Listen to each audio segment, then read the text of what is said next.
importancia de las alteraciones morfológicas.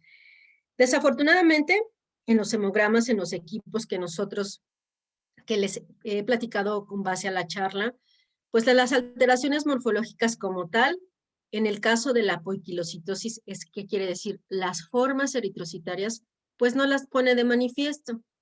De tal manera que nosotros tenemos que utilizar la herramienta como es el frotis de sangre periférica para que nosotros podamos saber cuáles son las formas eritrocitarias que tienen alteraciones y que pueden decirnos algún tipo de anemia en algunos diagnósticos de enfermedades hematológicas.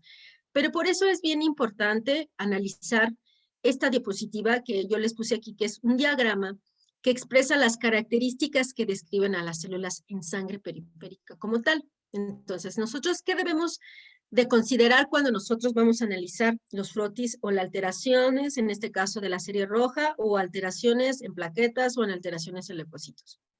¿Qué debemos enfocarnos? En el tamaño. El tamaño, ¿cómo lo vamos a describir? Pues si el tamaño es grande, si es moderado, si es bajo, si la relación núcleo-citoplasma es elevada, es moderada, es baja. El contorno nuclear, ¿cómo es el contorno de la célula? ¿Es redondo? ¿Es irregular? ¿Es bilobulado? ¿Sí? De tal manera que ustedes lo que van a hacer en el extendido de frotis de sangre periférica es una descripción celular. Así como cuando nosotros describimos una persona, pues describimos el tamaño, la forma, la altura, ¿no? La forma de los ojos, la forma del cuerpo. Lo mismo lo vamos a hacer en una célula. Vamos a ver el contorno, vamos a observar el contorno, vamos a observar, en este caso, en la célula, en la forma del núcleo, la cromatina. Si la cromatina como tal, el núcleo es madura, se encuentra condensada, es laxa, tiene presencia de nucleolos o no, esa es en cuestión de lo que es el contorno y la manera nuclear.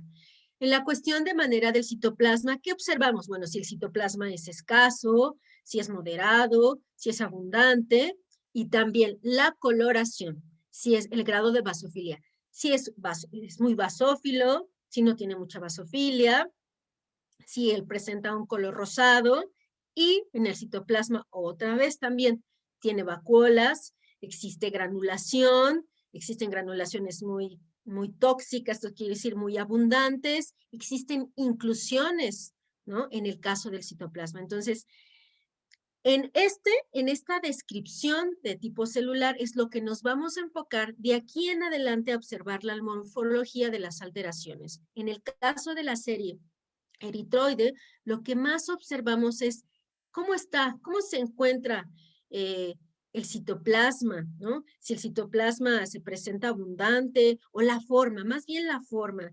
Y a esa característica, pues, tenemos diferentes nombres de eritrocitos, que lo vamos a ir viendo a continuación. Pero en el caso, por ejemplo, de las leucemias linfoblásticas o las leucemias mieloides, es bien importante saber describir la relación núcleo, la relación del contorno y la relación de la cromatina. Entonces, no se nos debe de olvidar este tipo de características. Y bien, empezamos con el tamaño y la maduración de los eritrocitos como tal.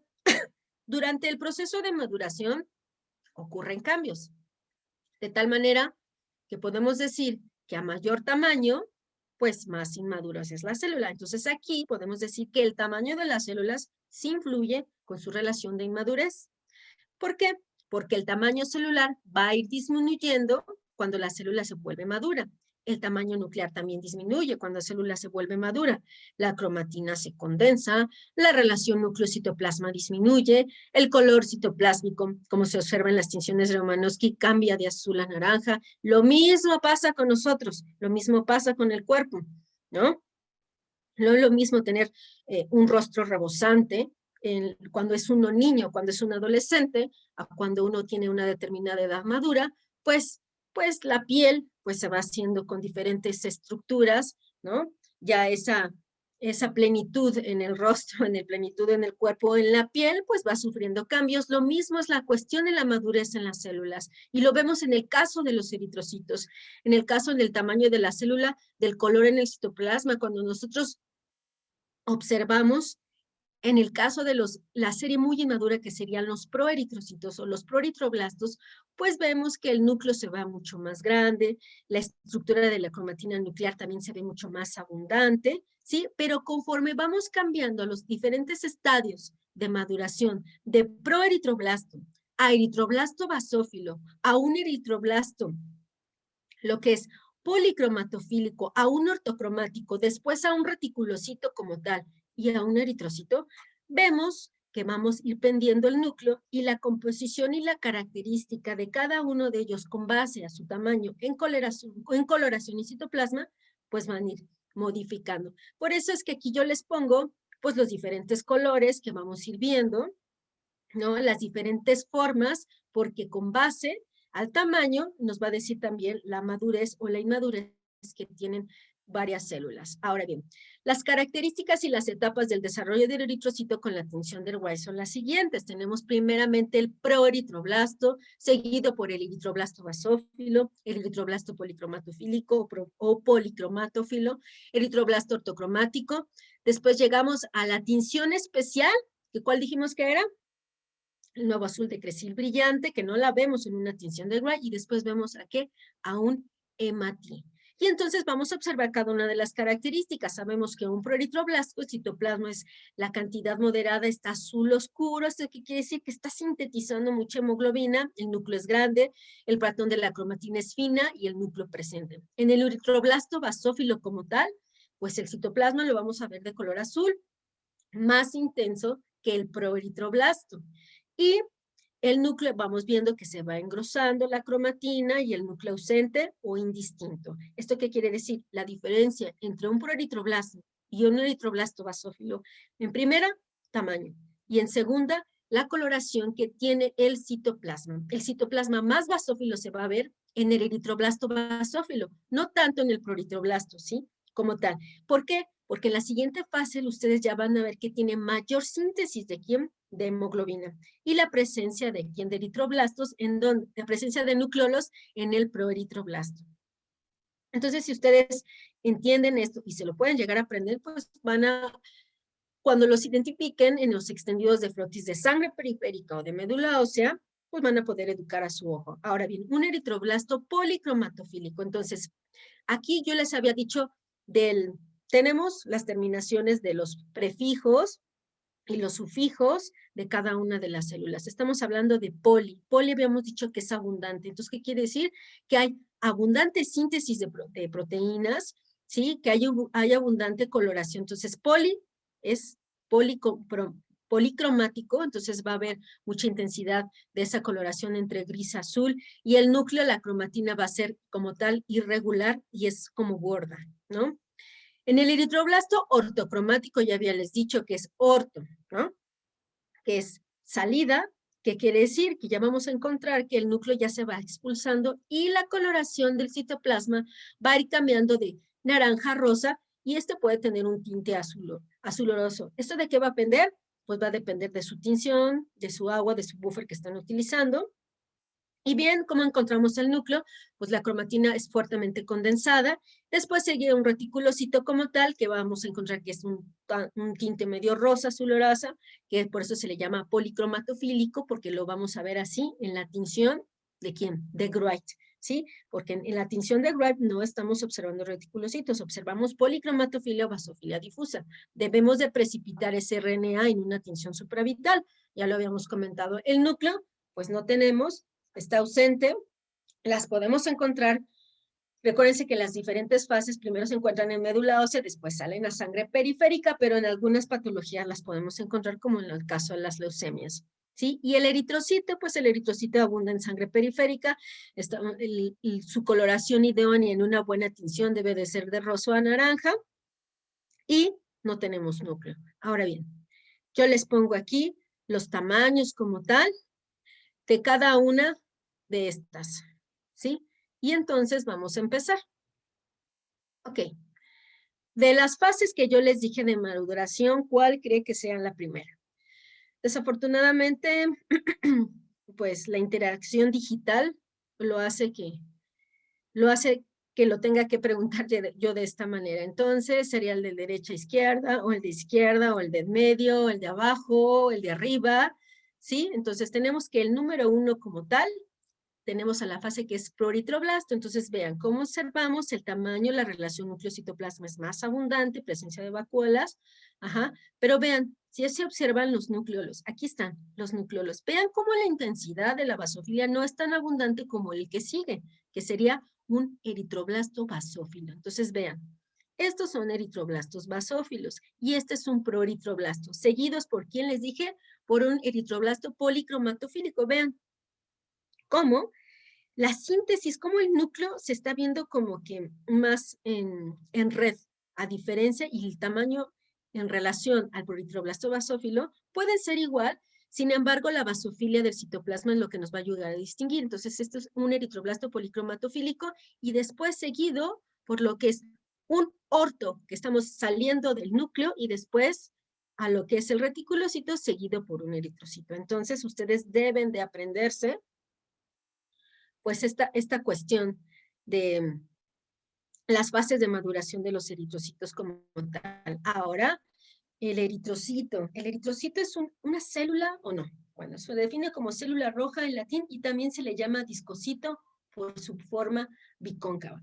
Mide entre 6 a 7.5 micrómetros de diámetro, 1 metro de grosor, tiene una vida media de 120 días y de 80 a 100 pentolitros de volumen. Recuerden que el volumen que se mide en unidades cúbicas, y en este caso serían por femtolitros, porque estamos midiendo la altura, acuérdense que es la altura, el ancho y la profundidad que tiene ese eritrocito, lo que le hace hacer también pues variable por la bicapa bifosfolípida y por la incrustación de las proteínas que tiene en el citoplasma, ancladas en el citoesqueleto. Ahora bien, ha perdido su RNA residual, mitocondrias, es incapaz de sintetizar nuevas proteínas o lípidos y contiene hemoglobina, constituye aproximadamente el 45% del volumen sanguíneo. Entonces vean, estos son los eritrocitos, qué padres se ven aquí, así se deben de ver en sus extendidos de frotis de sangre periférica. ¿Qué es lo que compone al eritrocito como tal? Pues el 50% es peso seco, pues contiene proteínas en el citoesqueleto como tal, y incrustadas también en la bicapa fosfolipídica. Entonces contiene lo que son la banda 3, la espectrina, la actina, la anquirina, la glicoforina y las proteínas transportadoras, que son banda 3, los canales de quién? De ion, ¿sí? Las bombas iónicas también de ATPasa, de sodio, de potasio, contiene el 40% de lípidos también e hidratos de carbono que conforman los grupos sanguíneos. También pues, vean las diferentes glicoproteínas y los antígenos del grupo sanguíneo. Entonces, vean cómo algunas proteínas están de manera vertical, que es como la banda 3, como la anquirina, y otras están ancladas de manera horizontal. Ahora bien,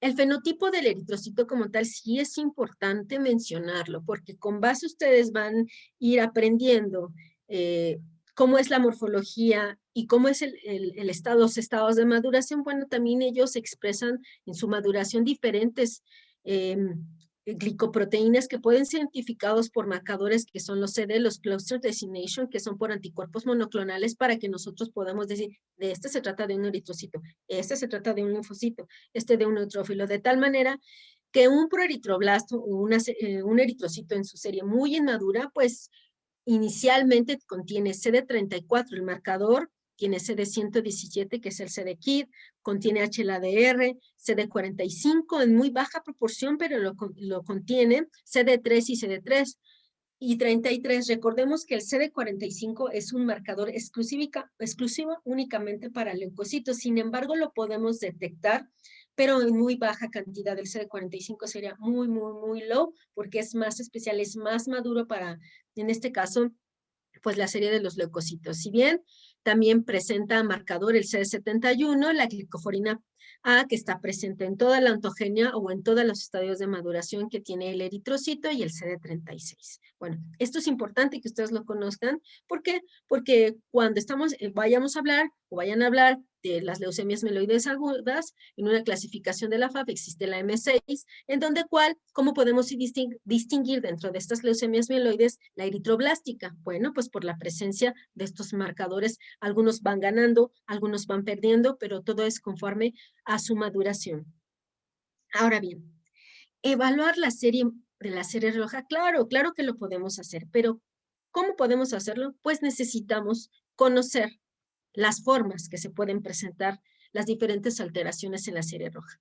De tal manera que vamos a ver aquí variaciones en la hemoglobina y llamamos anisocromasia y se describe como el aumento en la variabilidad del grado de hemoglobina.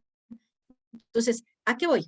Que podemos existir eritrocitos que se ven aquí, no es necesariamente que sean hipocrómicos, porque el eritrocito como tal, pues tiene una base bicóncava en donde tiene como una especie de donita y en donde es su estructura así, de tal manera que lo hace maleable para que puedan atravesar los vasos sanguíneos. Entonces, sin embargo, hay unos que se van a ver como que tuvieran una mayor concentración, otros en menor concentración, y eso se debe a su anisocromasia, que define el grado de variabilidad de la hemoglobina, ¿sí? Que eso también lo podemos ver en los índices eritrocitarios. Se observan células hipocrómicas y normocrómicas en el mismo campo microscópico. Entonces, he ahí la importancia de conocer los índices eritrocitarios como tal. La policromatofilia, como ya le habíamos dicho, se le llama basofilia difusa, no son más que nada reticulocitos, ¿sí? Cuando ustedes están observando en una anemia hemolítica, ¿sí? Y observan este tipo de eritrocitos como basófilos, uno se ve aquí, el otro se ve acá, son eritrocitos que tienen una coloración grisácea o azul y que usualmente corresponden ¿a quién? Ya lo habíamos dicho, a reticulocitos que no se observan en una tinción de Wright, ¿sí? Entonces, bueno, lo volvemos a repetir y vean aquí el estadio de la se reporta como policromatofilia o basofilia difusa. Eso anudado de que ustedes tienen una anemia y en el equipo ustedes están viendo policromatofilia y no le montan los reticulocitos y tienen la posibilidad de hacerlos, pues háganlo, móntenlos para ustedes ayudar al médico de qué tipo de anemia se trata, si es regenerativa o regenerativa, pero simplemente con que ustedes reporten que tiene presencia de policromatofilia, esto nos da indicativo que probablemente el número de reticulocitos esté elevado. Tenemos también alteraciones en los eritrocitos dependiendo de las diferentes definiciones, como lo que llamamos anisocitosis, que es el tamaño, y poiquilocitosis, que decimos que son las formas, lo que nos ayudan a efectuar los diferentes diagnósticos. Y lo que utilizamos en la charla anterior, habíamos dicho que la anisocitosis los vamos a ver en el volumen corpuscular medio y también lo podemos ver si la muestra es homogénea o heterogénea, dependiendo de su tamaño, ¿en quién? En el ancho de distribución eritrocitaria, lo que decimos que es el RDW. Entonces, de tal manera que los diferentes tamaños los vemos en los índices eritrocitarios, sobre todo en el volumen corpuscular medio para la definición de las anemias. Pero vean las diferentes formas. Las formas no te dice, el equipo no te dice, tengo presencia de drepanocitos, tengo presencia de células indianas, tengo presencia de esquizocitos. No, afortunadamente, nosotros que estamos enfrente del laboratorio de los químicos y podemos, y nos gusta observar los estendidos de sangre periférica y podemos observar que existe un RDW alterado, podemos decir, bueno, este paciente presenta formas de litocitos, puede presentar formas de deacriocitos. Es por eso que en esta charla vamos a ver las alteraciones morfológicas, lo que llamamos poiquilocitosis. Entonces empezamos con las células indiana. La célula indiana también recibe el nombre de una célula en forma de tiro blanco o codocito, que son las que ven ustedes aquí, mira, son abundantes codocitos, ¿sí? Estas células codocitos o células indiana son el resultado de un incremento en la relación superficie-volumen del eritrocito que puede darse, ¿por quién? Porque se expanda la superficie o por un aumento de lípidos en la membrana. ¿Esto qué quiere decir? Que hay un exceso de membrana y es por eso es que se ven así. Por eso, como en células de tiro al blanco, ¿sí? ¿En qué patologías las podemos encontrar? Pues en hepatopatías, en talasemias, en esplenectomía, en serocitosis congénita, que son anemias hemolíticas congénitas, en homoglobinopatía C. Esto es un caso muy padre porque en pacientes que tienen hemoglobinopatías y sobre todo esta característica C, que es un intercambio de aminoácidos, en este caso ácido glutámico por lisina, que es la hemoglobinopatía C, pues nos van a proporcionar estas formas, aunque sabemos que para saber qué tipo de hemoglobinopatía tiene un paciente es importante realizarle la prueba de una electroforesis de hemoglobina, pues para observar las hemoglobinas de las formas heterocigotas, de las homocigotas normales. Ahora bien, el estomatocito. El estomatocito es como si el eritrocito estuviera sonriendo. Aquí, miren, aquí, bueno, a mí se me hace como si estuviera sonriendo. Se presenta como resultado de la expansión de la membrana por alteración igual en composición de sus lípidos. Sin embargo, si ustedes no hacen bien un extendido, pueden observar un artefacto que el frotis se seca muy lentamente en un ambiente muy húmedo. ¿No? No es lo mismo, como yo les decía, estar a nivel del mar, por ejemplo, están en Acapulco, estar aquí, que hace el calor, que no tengo aire acondicionado y de repente los extendidos de frotis de sangre se tardan más en secar, ¿sí? Entonces, el estomatocito puede ser un artefacto y entonces no quiere decir que se debe a algún tipo de patología, pero ¿en qué patología lo podemos encontrar? Pues en enfermedad pulmonar obstructiva, en estomatocitosis hereditaria, en cirrosis hepáticas, en hepatopatías alcohólicas y anemias hemolíticas debida por anticuerpos. Entonces, vean, aquí tenemos lo que son los estomatocitos. Ahora bien, los drepanocitos, que son células falciformes, que se le llaman también células en forma de hoz o célula en media luna. Vean, este es un drepa, otro drepa, otro drepa, otro drepa, otro drepanocito, y si yo los quiero dibujar, pues por eso les pongo aquí, estos son los drepanocitos. Vean que parecieran como que tienen algunas orillas que hacen como si fueran cuchillo y como que cortaran. Y esto es por eso es que los pacientes con este tipo de diagnósticos presentan anemias hemolíticas severas y los reticulocitos van a estar altos porque la médula está tratando de compensar esa pérdida de esos hematíes. De tal manera que se presentan como resultado de la polimerización, o sea, se polimeriza la hemoglobina anormal, se vuelve así como muy rígida, que va a depender directamente de la cantidad de hemoglobina S presente en condiciones de hipoxia, acidosis y deshidratación.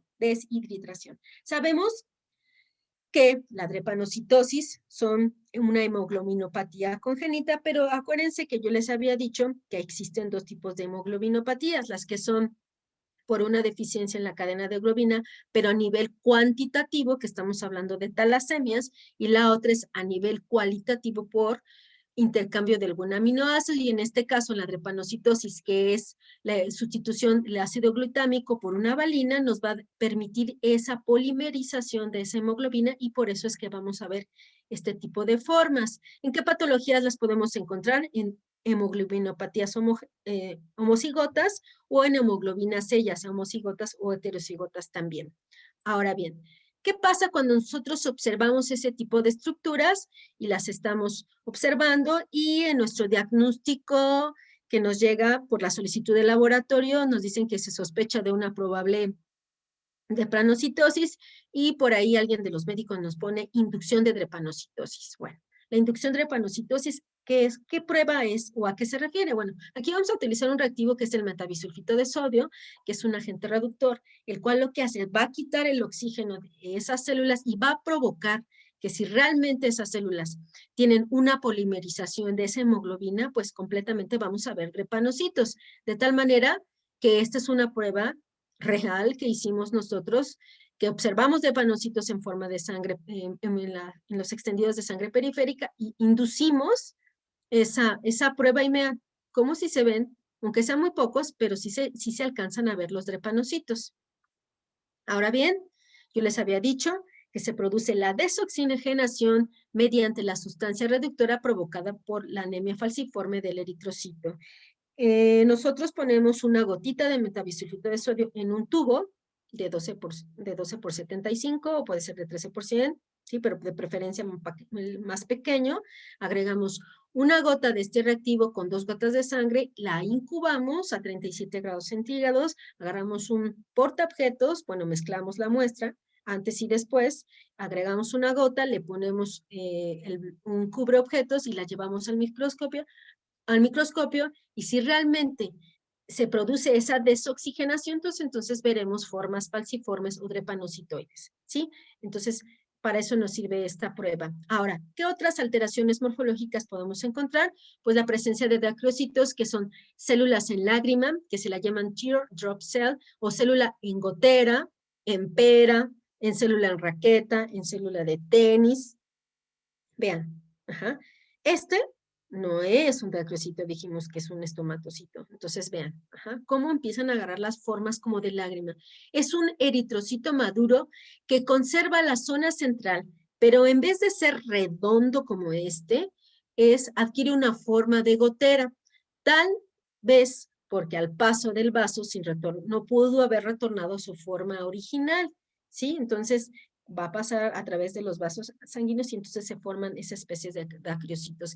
¿En qué patologías las vamos a encontrar? Bueno, en mielofibrosis, en anemias hemolíticas, en talasemias mayores, en anemias perniciosas, en osteopetrosis y en anemias megaloblásticas. Entonces vean cómo en anemias hemolíticas de tipo congénito, por ejemplo en hemoglobinopatías las podemos encontrar, ¿sí? Sin embargo, si el extendido no es el adecuado, igual lo están secando de una manera que están soplando, pues también puede ser que se forme un artefacto y ustedes vean dacriocitos y los reporten y sabiendo que el paciente puede estar normal. Entonces, por eso es bien importante realizar sus extendidos. Otro tip que se me olvidó decirles es cuando van a hacer ese extendido, el otro portaobjeto en donde ustedes van a poner la gota, pues debe de ser limpio. Lo deben de limpiar por cada biometría hemática que estén utilizando, porque no se vale que hagan la gota, hagan el extendido y luego el portaobjetos donde están haciendo el extendido esté sucio y luego hagan el otro y el otro, porque en primera no les van a salir, ¿no? Porque quedan residuos de sangre del otro frotis. Entonces, de tal manera que ustedes por cada frotis o por cada biometría que vayan a realizar el extendido de frotis de sangre periférica, pues tienen que lavar su laminilla con una mezcla, poner ahí en su mesa donde estén realizando los extendidos, poner el botecito, poner una solución de agua con alcohol, y cuando saquen la laminilla, tiene esta que estar perfectamente seca, porque si no pueden obtener esos artefactos, como los dacriocitos, algunos estomatocitos, como hemos visto, y podemos ver crenocitos también. ¿Por qué? Porque si estamos empleando agua, acuérdense que nuestro colorante de Wright no debe de caerle agua. ¿Por qué? Pues porque se crena la serie roja. Ahora bien, ovalocitos y eliptocitos. Los eritrocitos son eritrocitos maduros de forma ovalada, más o menos alargada, que conservan aún, fíjense, la palidez central, donde la hemoglobina se observa aquí, a los extremos, con mayor concentración. Se debe a un defecto bioquímico de carácter hereditario cuando se trata de realmente una ovalocitosis hereditaria que involucra, fíjense, las proteínas del esqueleto de la membrana, en particular de la deficiencia de una proteína que es de la banda 4.E o espectrina, que ahorita lo vamos a ver con más detalle. Entonces, vean, estos son los ovalocitos y eliptocitos. Ajá. ¿En qué patologías lo podemos encontrar? En anemias megaloblásticas, en anemias ferropénicas, en eliptocitosis hereditaria, en deficiencias de vitamina D. Un ovalocito, pues realmente sus extremos van a ser ovoides y en el leptocito como tal, pues es más alargado. Ahora bien, los esferocitos. Vean, esferocitos como que se ven más concentrados. Es un eritrocito como tal, maduro, con un diámetro menor, sí, efectivamente se ve, este no es lo mismo que este, ni este que está aquí al lado, uniformemente coloreado debido a la pérdida de la forma bicóncava de la célula. Si el esferocito es menor de 5 micrómetros, se le denomina microesferocito, y si es mayor de 7, porque habíamos dicho que el normal es de 7 micras, se le denomina macroesferocito. Se forma cuando se presenta un defecto entre las proteínas y lípidos de la membrana del eritrocito. Entonces, ¿a qué debemos? La presencia de esferocitos. La presencia de esferocitos pueden ser realmente porque exista una patología que se le llama esferocitosis hereditaria, en donde hay una pérdida, o un déficit de una proteína que está en el esqueleto del citoplasma del eritrocito, y como estas proteínas, como lo habíamos dicho, o lo habíamos visto en la diapositiva, que están incrustadas en el citoesqueleto y en la bicapa de los fosfolípidos, si hay, por lo tal, una deficiencia o una disminución, pues esta forman microvesículas. Entonces, por eso es que se ven así como rellenitos con la concentración corpuscular media globina alta, pero porque hay una pérdida de esa membrana. Sin embargo, los esferocitos se pueden ver por factores extracorpusculares. ¿Qué quiere decir? Por anticuerpos. Esto quiere decir por incompatibilidad de grupo y que formen esa característica por infecciones, por virus, por bacterias, ¿sí? Por una posesplenectomía, por una anemia hemolítica autoinmune, ya lo habíamos comentado, y así por quemaduras. Entonces, hay que diferenciar que realmente sea un esferocito, pero debido a una esferocitosis hereditaria, y la otra también porque pueden ser por anemias hemolíticas. Ahora bien, a mí esta imagen me gusta muchísimo porque es muy representativa de la forma en la que está el citoesqueleto y están incrustadas las proteínas, tanto de manera vertical como de manera horizontal. Entonces, fíjense, tenemos que hay una hipótesis en donde dice, ¿por qué tenemos estas formas de, como tal, como un esferocito, así como una pelota, o de un eliptocito? ¿Qué pasa con esas proteínas o qué hay con esa interacción? Sabemos que dentro de la membrana del eritrocito como tal tenemos proteínas que son, el defecto sería vertical, porque sería la deficiencia de la espectrina, la deficiencia de la quirina o la de la banda 3, que son proteínas que están de manera vertical. Entonces, ¿qué pasa aquí? Hay una desestabilización de la bicapa fosfolípica, porque yo les dije que hay una pérdida de membrana, entonces hay una pérdida de lípidos en forma de microvesículas. Por lo tanto, este defecto vertical, en ese defecto vertical lo hace como que se forme microvesículas, y es por eso que lo tenemos así, como en forma de un esferocito, por esa pérdida de esas proteínas, de ese defecto de manera vertical. Pero ¿qué pasa si el defecto es a nivel horizontal? ¿No? A nivel horizontal. A nivel horizontal, pues se van a formar lo que son los eliptocitos, porque hay una pérdida en la integridad del esqueleto. Hay una desestabilización también de las membranas, pero las proteínas que van a estar involucradas es a nivel horizontal. De tal manera que por eso tenemos un defecto moderado, o podemos tener un defecto grave. Un defecto grave es que se fragmenten y que forman microesferocitos o microvesículas, o realmente un déficit hereditario porque no haya presencia de estas proteínas, y pueden ser de manera horizontal. Entonces, ¿qué podemos encontrar? Pues formas como eliptocitos. Ahora, como tal, ¿en dónde podemos encontrar esferocitos? Ya resumidos, pues en anemias hemolíticas y en compatibilidad de grupo, y en esferocitos hereditarias no se les debe de olvidar. Ahora bien, ¿cómo reconocer en el frotis o en el extendido de sangre periférica realmente que sea un esferocito? Porque luego reportamos esferocitos por todas partes. Todos los pacientes tienen esferocitos. No. Ok, vean. Aquí, realmente en el lado derecho, en donde le estoy señalando con el apuntador, realmente es un esferocito. Pero vean su lado izquierdo, que la palidez central en el normocito. ¿Por qué? Aquí hay una palidez. Y vean los bordes como tal que están en el citoplasma. No está definido como tal. De tal manera que esa observación no la vamos a hacer en el objetivo de 40, la vamos a hacer en el objetivo de 100. ¿Por qué? Porque entonces podemos saber, realmente podemos observar la palidez central y la forma que tiene el esferocito.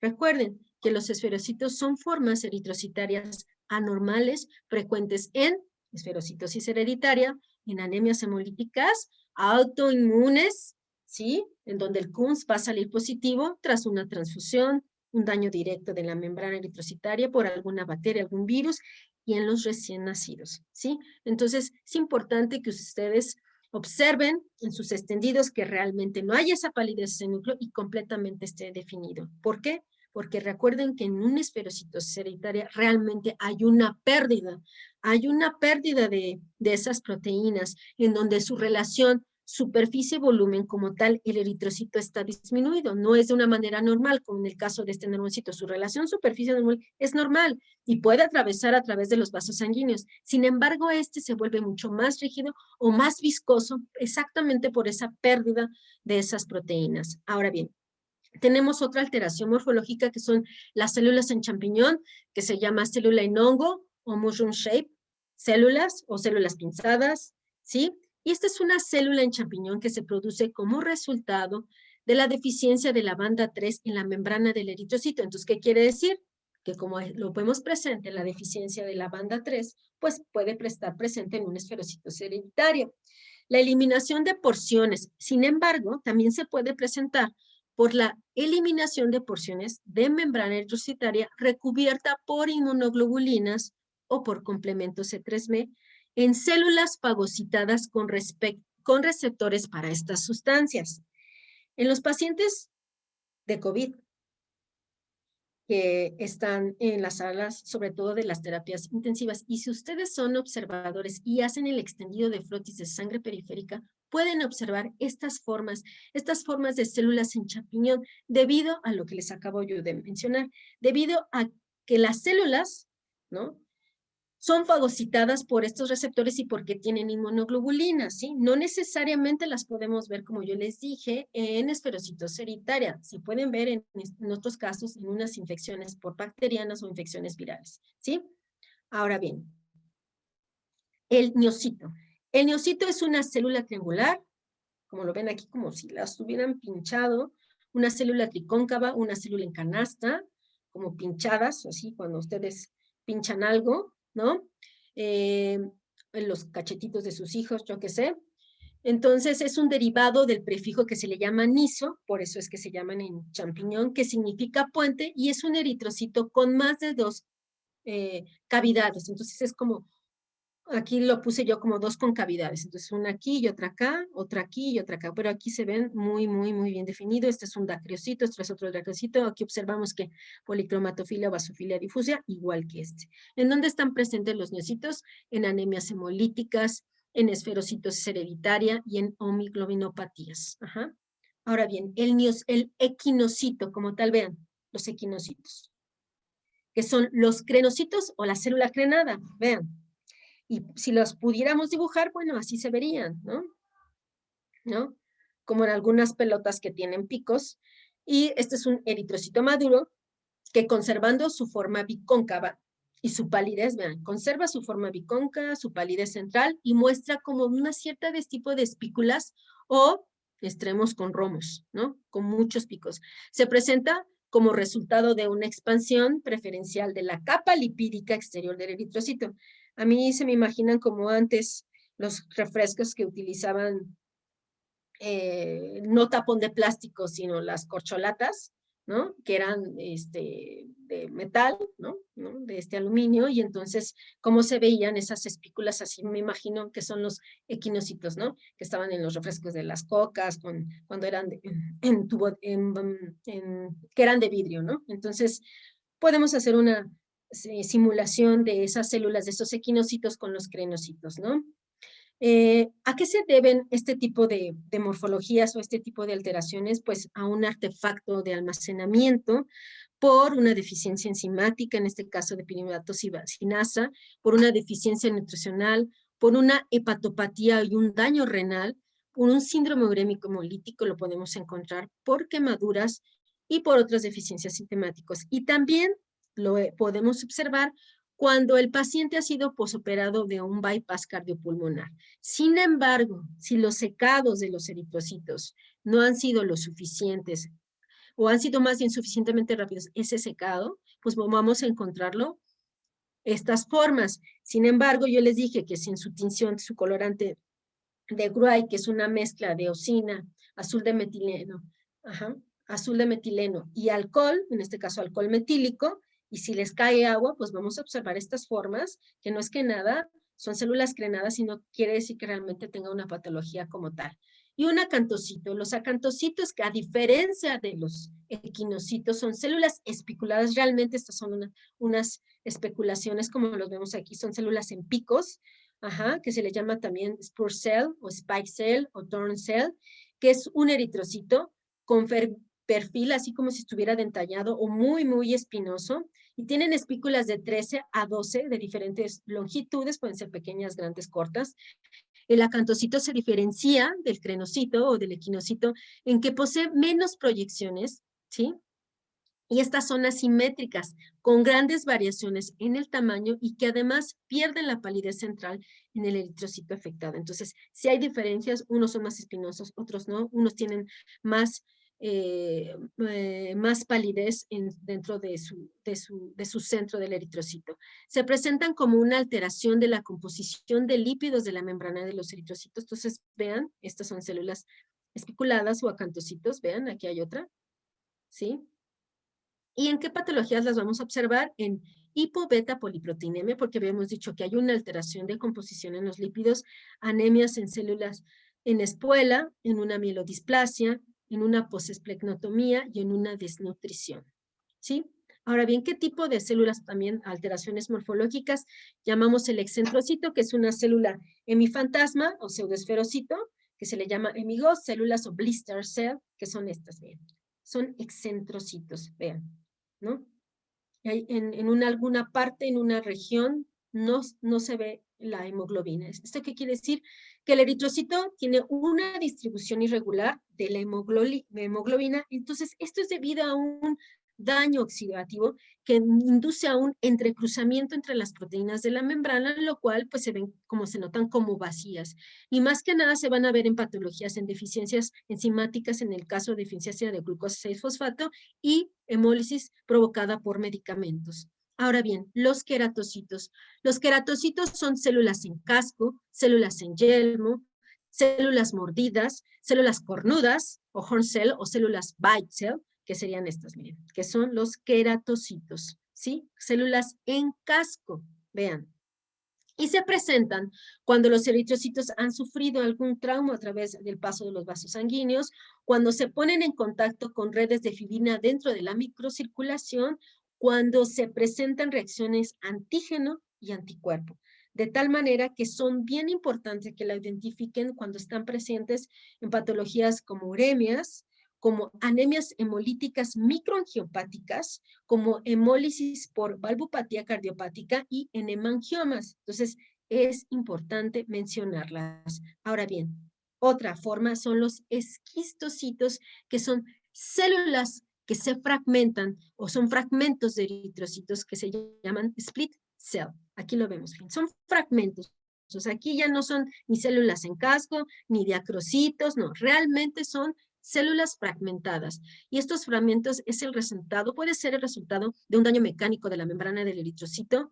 Y si bien la fragmentación de eritrocitos puede ser el resultado de la interacción de estos con el endotelio, los endotelios del vaso dañado o depósitos de fibrina. Entonces, si ven y se observan, son restos de ¿quién? De eritrocitos. Y estos son bien importantes mencionarlos en los pacientes que tienen anemias hemolíticas microangiopáticas. ¿Por qué?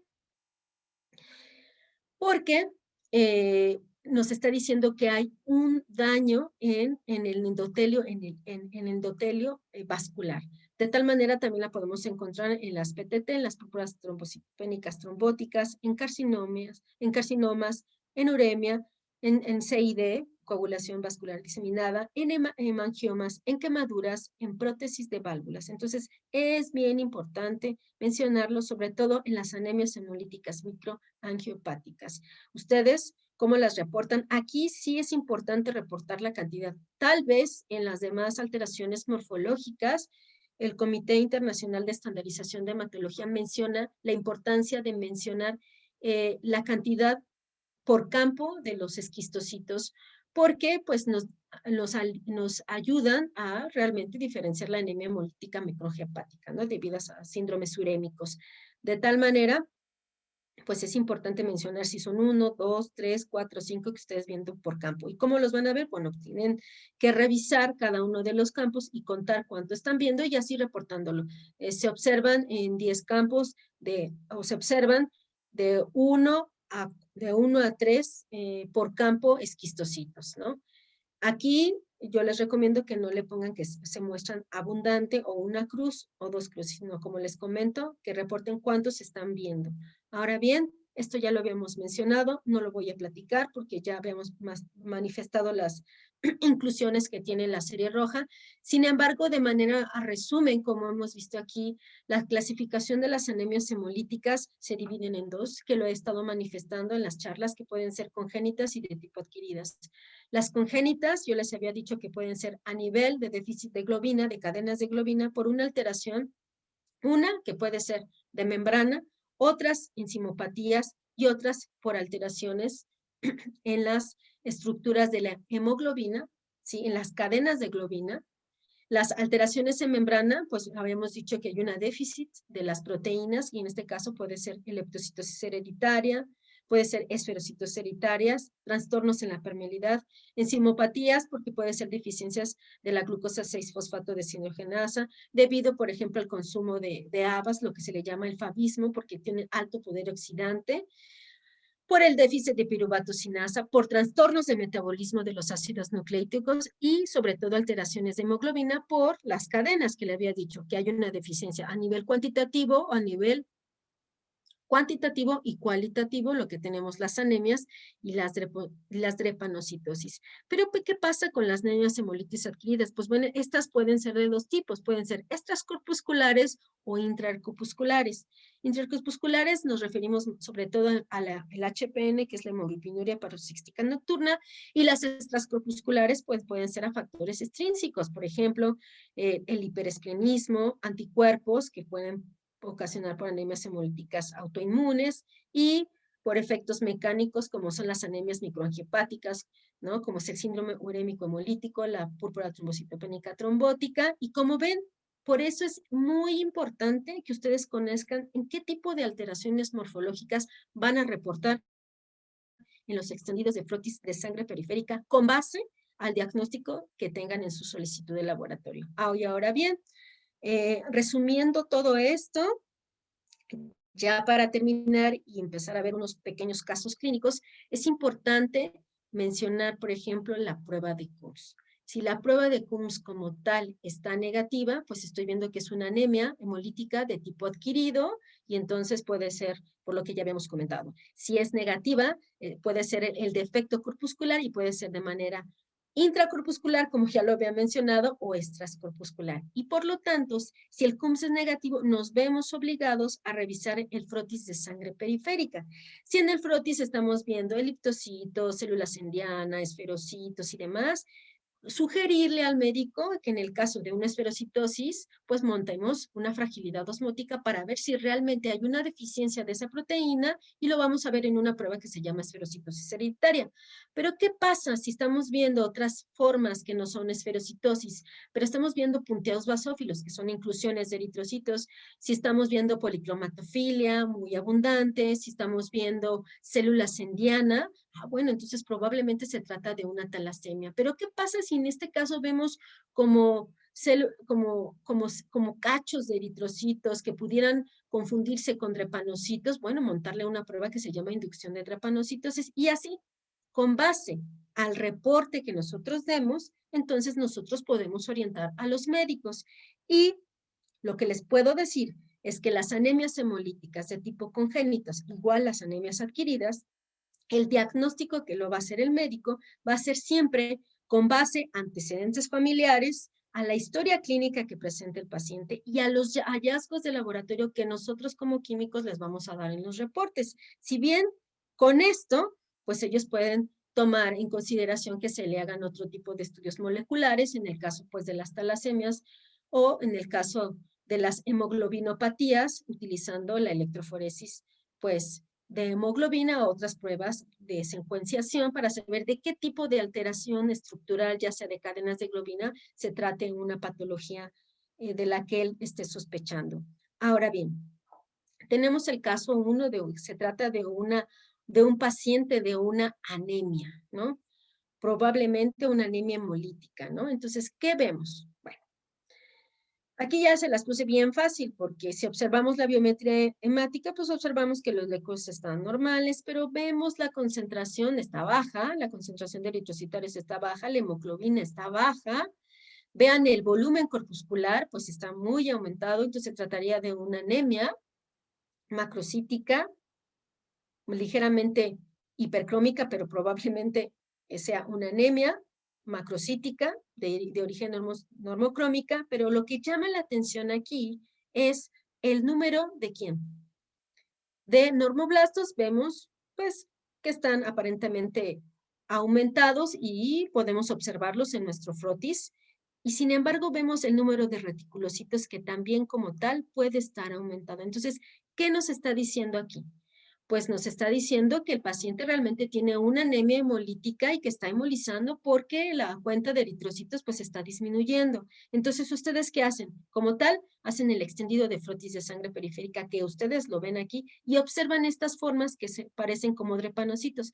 ¿Qué hacen? Piden al médico o ustedes mismos le hacen una inducción de drepanocitos, toman la iniciativa y la hacen y van a inducir a esa forma, a esa estructura con el metabisulfito, es un agente reductor, vamos a quitar el oxígeno y vamos a ver formas drepanocíticas. Sin embargo, la ventaja es que si estamos observando estas formas, pues sabemos que la confirmamos con la inducción a drepanocitos, y si mandamos como tal hacer una electroforesis de hemoglobina, pues vamos a observar la presencia de hemoglobina S y la presencia de hemoglobina A1, lo que entonces nos conlleva a que realmente, fíjense, aquí le aumentamos la hemoglobina y dice que hemoglobina A1 está disminuida cuando siempre debe de estar arriba del 90%, tiene la presencia de hemoglobina fetal y la hemoglobina S, cuando sabemos que en un paciente normal debe de estar ausente. Y también la hemoglobina A2 está baja, de tal manera que este paciente se trata de una anemia hemolítica. Es una anemia hemolítica sí congénita, sí, pero se trata de una drepanocitosis. ¿Sí bien?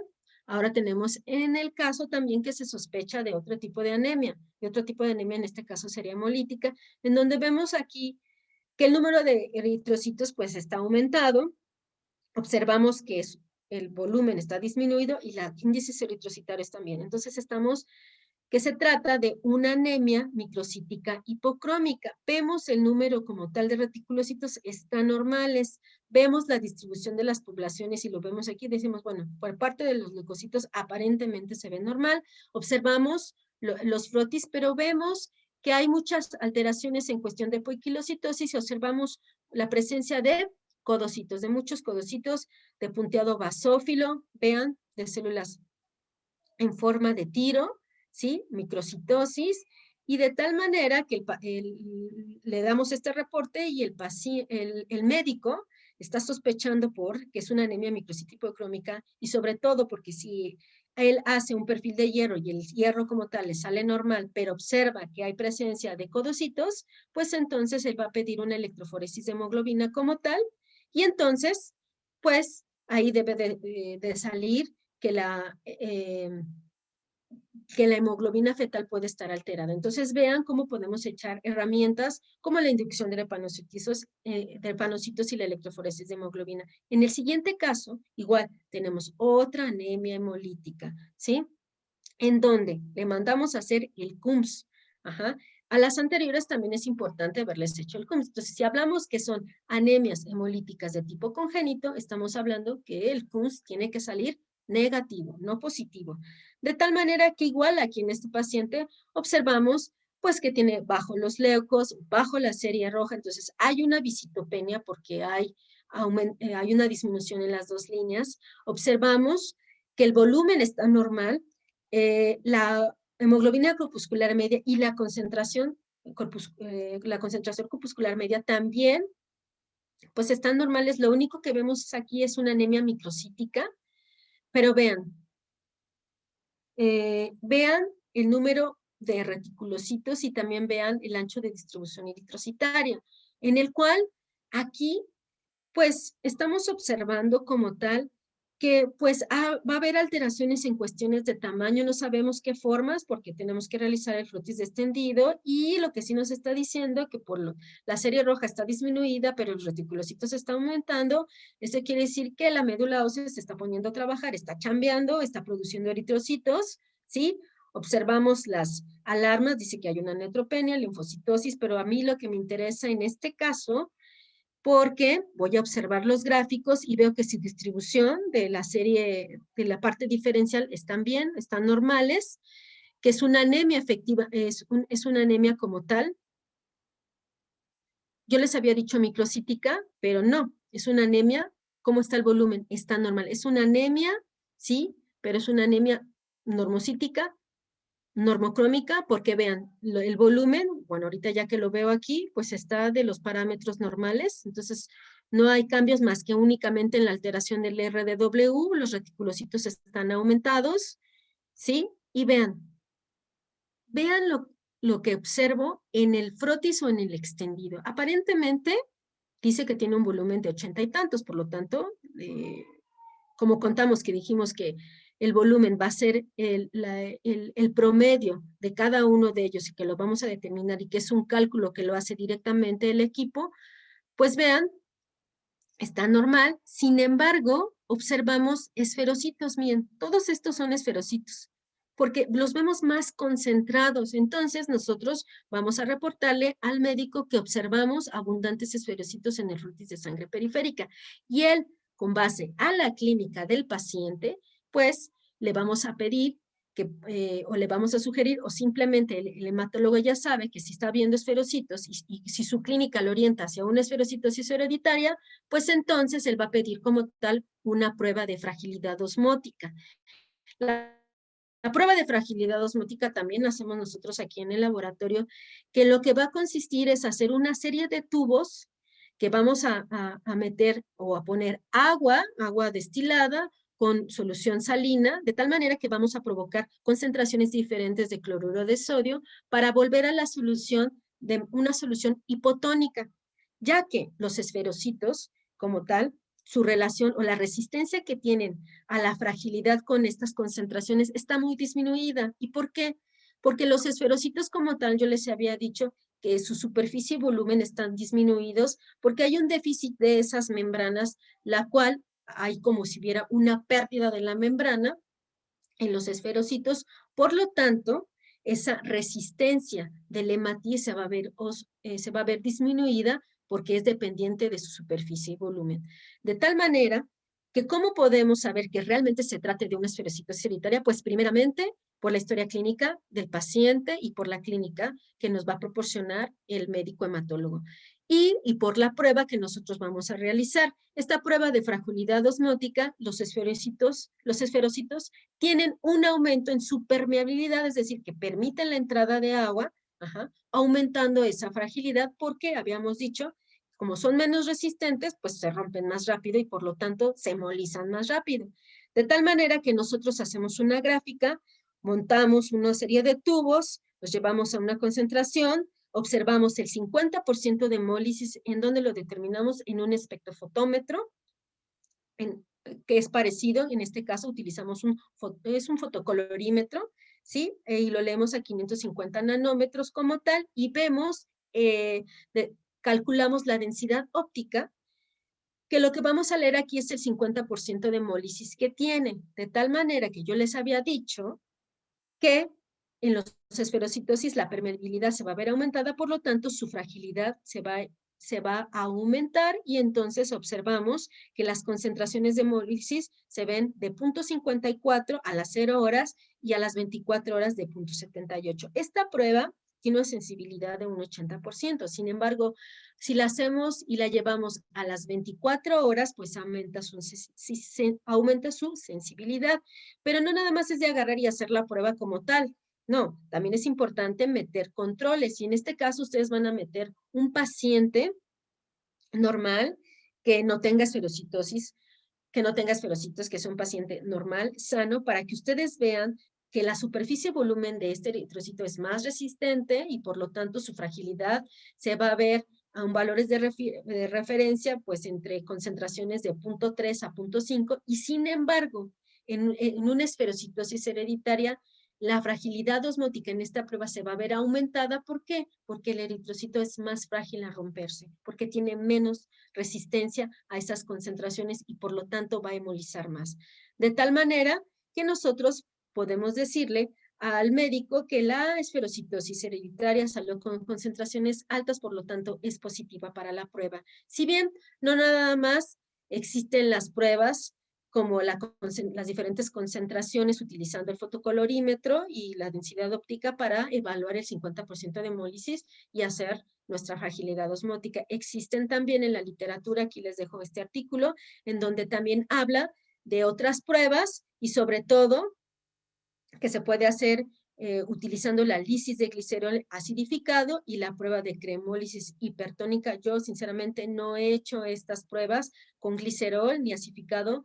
¿Por qué? Pues porque afortunadamente cuento con esta herramienta que se me hace muy barata, que es un fotocolorímetro de hace años, un aparato así grande. Ahora afortunadamente ya hay digitales, ¿no? En los cuales pues vamos a leer la densidad óptica que tienen y someter esos eritrocitos a esa resistencia, a esas concentraciones de cloruro de sodio. Es buena, bonita y barata y nos puede ayudar para diagnosticar o ayudar al médico en la cuestión de la esferocitosis hereditaria. Sin embargo, existen en otros laboratorios que utilizan, pues, medir directamente la proteína de la membrana, ya sea que se trate de una proteína horizontal, una proteína vertical, en el caso de la esferocitosis, la deficiencia de anquirina o de banda 3, y puede utilizar una electroforesis en gel de poliacrilamiida, ¿sí? O hacerlo por citometría de flujo, en la cual se va a medir la intensidad de fluorescencia mediante un anticuerpo monoclonal, y lo que vamos a determinar aquí si tiene la presencia de esa banda 3 o de esa anquirina, o también podemos someter al eritrocito, como viene en este artículo, someter al eritrocito en diferentes concentraciones de solución salina, y lo que vamos a ver es detectar por fluorescencia los glóbulos que han sido lisados o han sido dañados por estas concentraciones de solución a través de anticuerpos antihemoglobina, que es lo que se trata de este artículo, y aquí se los menciono.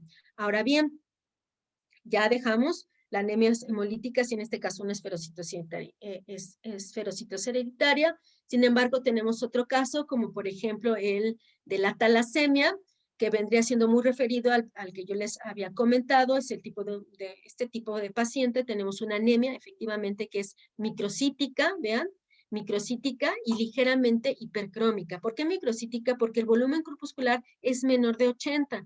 Y vean, los reticulocitos son normales, ¿sí? El ancho de distribución aparente se ve normal. El ancho de distribución en estos equipos o estos analizadores nos pueden dar tanto la desviación estándar como el coeficiente de variación. Pero ¿qué pasa?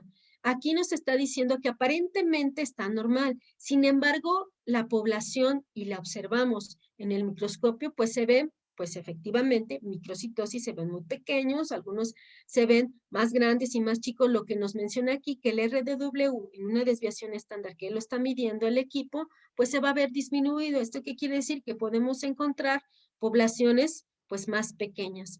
De tal manera que observen aquí, fíjense, cómo se ve ligeramente policromatofilia, a pesar de que los reticulocitos están a nivel pues normal, pero se ven formas como de drepanocitosis, se ven muchos dacriocitos, muchas células en forma de lágrima. Miren, tenemos aquí, ¿sí? Yo observé esto, observamos, estas son fotos reales de los casos que nos llegan. Este nos llegó hace como un mes, en donde observamos la presencia de dacriocitos, ¿no? Ahora bien, nos dicen en las idiocitos que sospechan de una probable talasemia. Sin embargo, como les comento, el médico es un paciente de 1 año, él le manda a hacer en la solicitud de laboratorio y le pone que él quiere una electroforesis de hemoglobina. Algo él vio en la cuestión clínica. Y ya platicando con una residente, Diana, que ha estado con el laboratorio, ha estado en nuestro laboratorio, y pues que tenemos interacción, pues dice que se trataba de un paciente que a los primeros inicios de mes le hicieron el tamizaje y salió como tal una hemoglobinopatía. Entonces se manda al laboratorio del Hospital General, se manda al servicio de hematología pediátrica porque ya el paciente como tal creen que es una hemoglobinopatía. ¿sí? Porque si observan ustedes la biometría hemática como tal, la hemoglobina está normal, nada más lo único que muestra es la microcitosis. Sin embargo, en la hemoglobina, en el reporte de la hemoglobina, pues sale que tiene la presencia de hemoglobina A y hemoglobina C. De tal manera que la importancia de montar esta prueba en dos diferentes pHs es lo que nos ayuda a observar este tipo de hemoglobina C. ¿Por qué? Porque les voy a enseñar, este caso, así ya diagnosticado, era o es una hemoglobinopatía C. Pero lo que yo quiero mencionarles es que debemos de hacer en el laboratorio, los que puedan hacer la electroforesis, no únicamente a un pH alcalino, sino también hacerlo a un pH ácido. ¿Por qué? Porque en la electroforesis de hemoglobina es indispensable para distinguir las formas de hemoglobina heterocigotas, en este caso en la hemoglobina C. En una electroforesis alcalina como tal, el pH, todas las moléculas de hemoglobina tienen carga negativa y hacen que se muevan hacia el ánodo. Ustedes van a tener un punto de aplicación para la electroforesis de hemoglobina, que lo que utilizan es la sangre hemolizada y de ahí utilizar sus geles o sus acetatos en gel. Algunos ya vienen de manera comercial, ponen el punto de aplicación y podemos distinguir las 4 tipos de hemoglobina, que es primero hemoglobina 2, porque tienen un punto excelente, es isoeléctrico, y cada hemoglobina pues va a ir a tener un patrón de diferenciación cuando nosotros lo leemos en un densitometro o en un equipo que lee estas bandas. Entonces, de tal manera que vean que la hemoglobina 2, seguida por la S, luego la fetal y hasta el último la hemoglobina 1. Pero en la hemoglobina 2 como tal, también puede encontrarse la hemoglobina C, que muestra la misma movilidad que la hemoglobina 2. ¿Esto qué quiere decir? Que tienen igual el punto isoeléctrico, corren igual en un pH básico, ¿sí? En una electroforesis alcalina.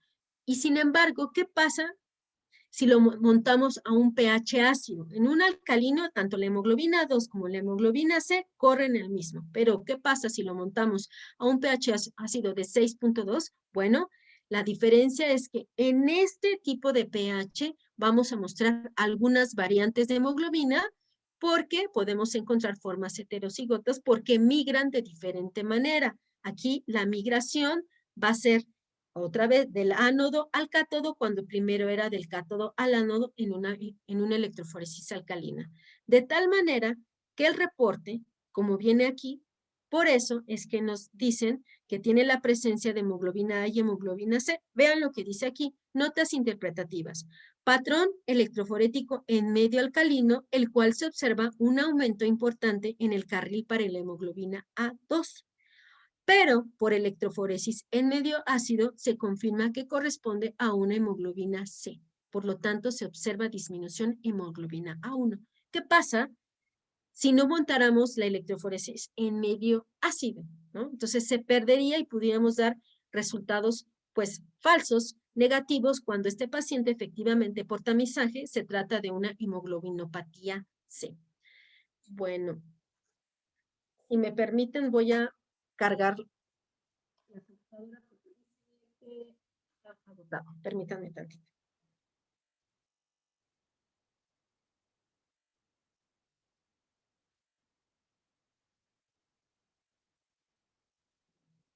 Ok,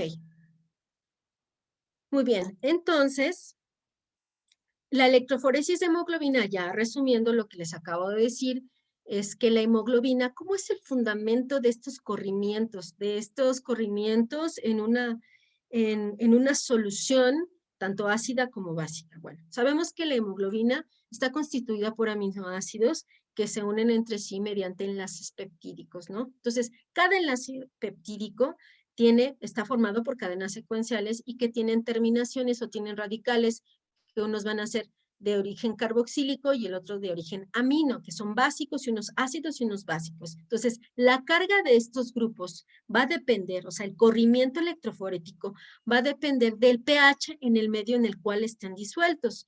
En su punto isoeléctrico como tal, la hemoglobina es neutra. Sin embargo, a medida que ustedes van aumentando el pH y los radicales amino, se van siendo neutralizados con la base del regulador que ustedes estén poniendo para su electroforesis, y van a predominar el grupo carboxilo.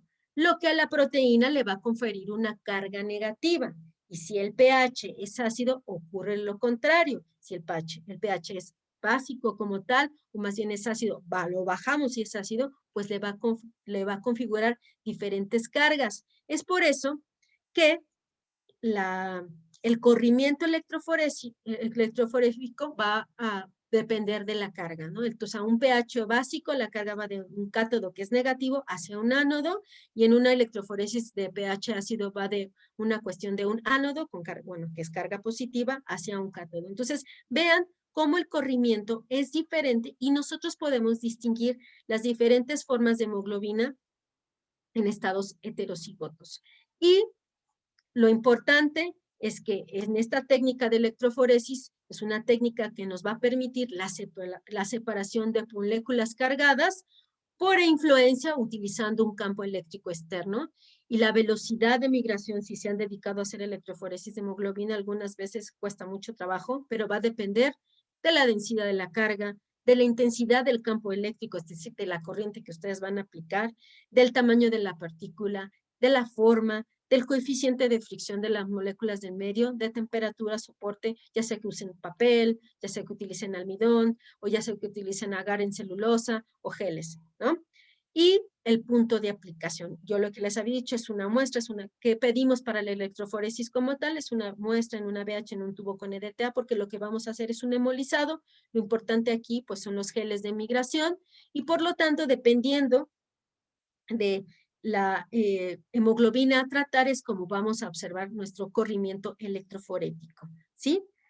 De tal manera que nosotros pues vamos a poder distinguir pues las diferentes tipos de hemoglobina. Y como conclusión, tenemos que es importante realizar un buen frotis de sangre sanguíneo para observar e identificar las diferentes componentes celulares en una biometría hemática.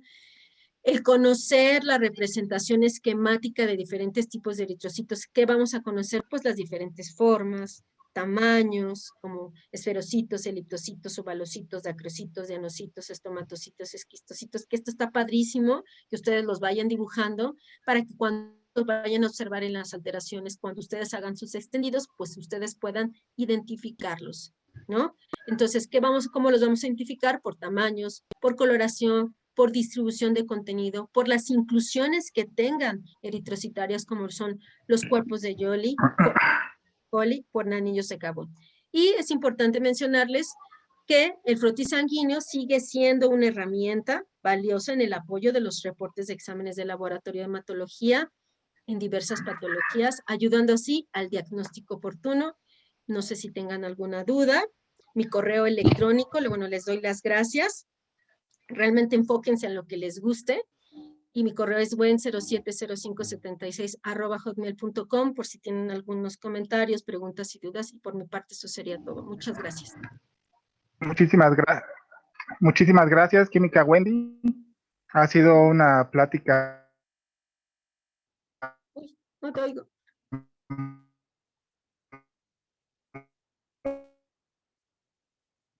No te estoy Muy escuchando, profunda, Química. mucha información, que es fundamental tu participación. A ver, ¿sí me escuchan ahí? Ahí ya te escuchamos porque no te habíamos escuchado. Perdón. Muchísimas gracias, maestra Wendy. Una excelente presentación. Fue una excelente presentación. Podemos ver que el frotis de sangre periférica pues sigue siendo la herramienta fundamental para poder estudiar la morfología celular. El día de hoy hasta aquí estaremos llegando. Les agradecemos mucho su asistencia. Nos estaremos viendo en el próximo módulo, el viernes 5 de marzo a las 4 de la tarde. Que tengan una excelente tarde todos y buen provecho para los Muchas gracias por la invitación y buen provecho a todos. Muchas gracias, Wendy. Muchas gracias a todos. Bueno, gracias. Excelente tarde. Excelente fin de semana. Cuídense mucho. Gracias por todo.